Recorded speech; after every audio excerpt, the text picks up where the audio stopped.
One night, I saw my face in the mirror, but I wasn't standing there. It started last Friday night. I was brushing my teeth. The mirror was foggy, quiet. Just me, or so I thought, until my reflection blinked. But I didn't. I froze, heart pounding instantly. My body was still, but my reflection smiled. Slow, wide, too wide. I dropped the brush, backed up, but the reflection stood still. That night I didn't sleep. I covered the mirror completely, even taped the bathroom door. But next morning, it was back. The mirror, untouched, wide open.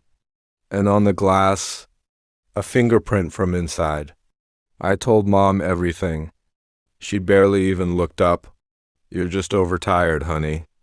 Get off that phone." I tried explaining again. How it blinked first. How it smiled at me. How it moved wrong. But she didn't believe. No one ever does. So I stopped talking, and I started watching. I tested it silently, waved my left hand. It copied me perfectly, then raised its right.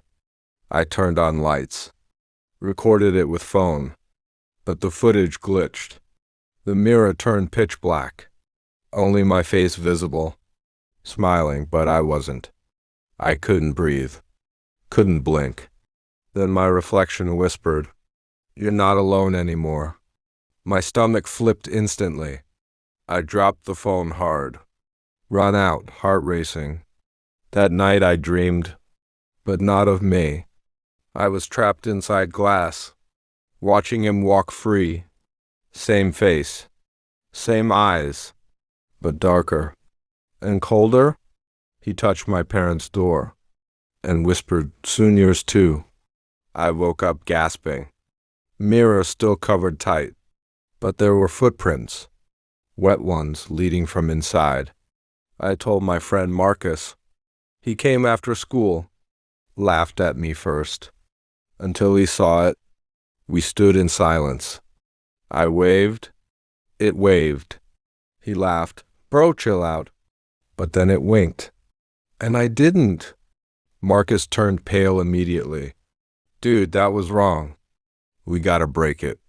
We grabbed a hammer, raised it, took aim, and just before impact, it mouthed, "Don't." Glass shattered. Pieces flew everywhere.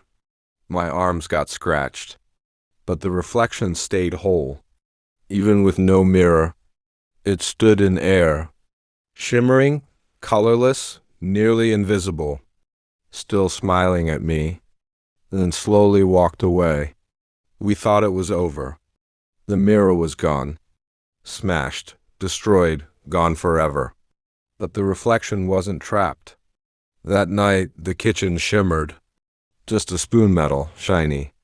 I looked down briefly and saw his face, grinning, tilting his head. I blinked fast. He stayed. He was in the metal. Even small reflections work now. I covered every surface. TV, microwave, glass frames, even water in the sink. But it didn't matter. He found new ways. In my phone screen, in my dad's glasses, in the car window. Then one night, Mom finally saw it. She dropped a perfume bottle. It rolled under the bed. She bent to grab it and screamed like never before. I ran in panicking. She pointed with shaking hands. It smiled at me. She whispered, pale and shaking, "I saw you there, but your mouth moved wrong." I nodded slowly. Tears filled my eyes. "I've been telling you, he wants something from me." That night, Dad searched attic for anything the mirror touched and found something strange, an old dusty box. Inside, a photo album, one I'd never seen. He flipped through slowly, shaking, then froze at a page. A boy, my age, my exact face staring, in black and white, standing beside my great-grandmother. "Who is that?" I asked. Dad didn't answer fast, just whispered, "Your great-uncle, Eli. He disappeared as a child. He said the mirror talked. They never found his body. He was your age and looked just like you." I couldn't speak. I just looked down. And in the photo, Eli was smiling, but his reflection wasn't. Next morning, we left town. No goodbyes. No packing. Just Mom, Dad, me driving to Grandma's village far away. Mom whispered in fear. She know what to do. She always knew strange things. She believed Eli's stories too. I sat in the back, watching window reflections twitch. Each time I blinked, they stared back longer. Grandma opened the door slowly, old, thin, eyes watery. But when she saw me, she stepped back in terror. "No, not again," she whispered, backing up. "You look just like him. You brought it here again." Mom held her tight. "It's not Eli, Ma, but something is following him. It's in mirrors everywhere." Grandma locked the house tight, closed every curtain, mirror, screen, lit candles, drew chalk circles, then sat across from me. "It chooses bloodlines," she said. "Boys born under September moons. It picked Eli first, but he refused its deal." "What deal?" I asked. Her voice turned grave. "It offered him escape. From pain. From weakness. From fear. All it wanted was in his place. His body. But Eli resisted. He died. Now it wants you." I felt my chest tighten. It had been waiting, watching, growing stronger nightly, because I kept looking. "You must end it?" Grandma handed me something wrapped. Old, sharp, cold mirror dagger, forged from the same glass. "Go to it willingly. Let it see your fear, and just before the trade, strike its heart, not yours." I swallowed hard. My fingers trembled, but I nodded slowly. "I'll finish what Eli started." That night I waited alone. In the barn, one mirror, uncovered, waiting in moonlight. It shimmered. He stepped forward. No glass, no frame. Just him, fully outside now. Same eyes, same clothes, but darker, older, hollow inside. He smiled gently. "You came, finally. I knew you'd understand. This world never saw us. Let me take over. You'll feel nothing again. No pain, no fear. Just sleep forever." He opened his arms, voice like velvet smoke, but I stepped closer, not to hug him, to end it. With a scream I swung, straight into his chest. The mirror dagger cracked light. He screamed louder than wind. Shadows swirled. Barn trembled. Glass shattered across sky. He tried pulling me in, but I held ground. "You're not me," I yelled. "You never were. You were the part that never grew up."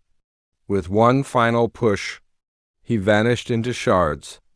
Mirror collapsed piece by piece. Silence filled the barn, and in the hay, among broken reflections, I found Eli's photo, faded but finally smiling. Barn silent. Dust hanging still. My breath echoed like thunder. I stared at cracked mirror, but something felt unfinished. The photo in my hand. Eli faded but peaceful now. I touched his face gently, whispered, "You're free now, Eli." But then behind me, a faint scratching sound began. Not loud, not urgent, just dragging across wood. I froze, didn't turn. Just listened. It came closer. A whisper now, faint voice. "Sophie, you're not done yet."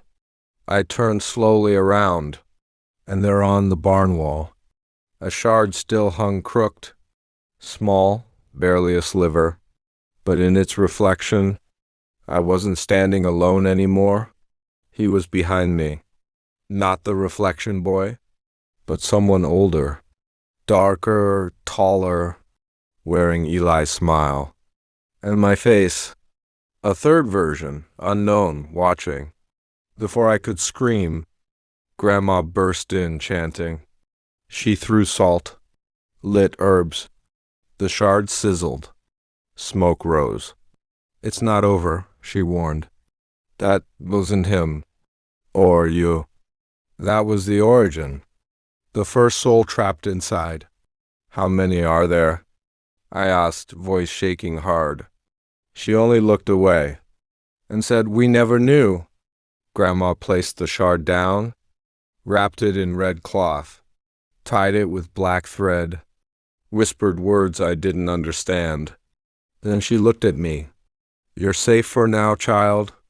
But glass remembers what happened, and it always wants more. I left the barn slowly. Sky felt too wide now. The stars looked unfamiliar closer somehow, like eyes watching everything. Back at home, weeks passed. No more scratches. No whispers. The mirrors behaved again. My face stayed where it should. School started again. Life continued. Mom smiled a little more. Dad stopped drinking late nights. Things felt normal, almost peaceful again. But sometimes in quiet corners, I saw things I shouldn't. Reflections that lagged by seconds. Eyes blinking when I didn't. One night, brushing my hair, I looked into the mirror, and behind me, my room. Still silent, empty as always.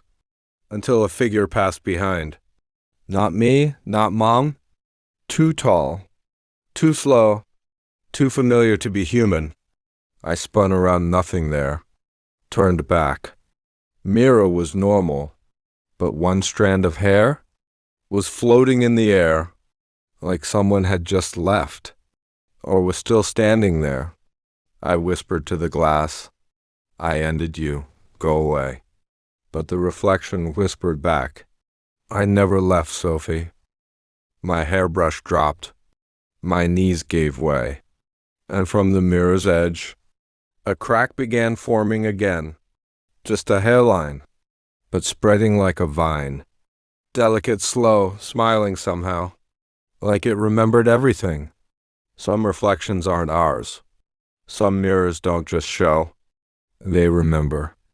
They invite. And once you've been seen, you're never truly alone again.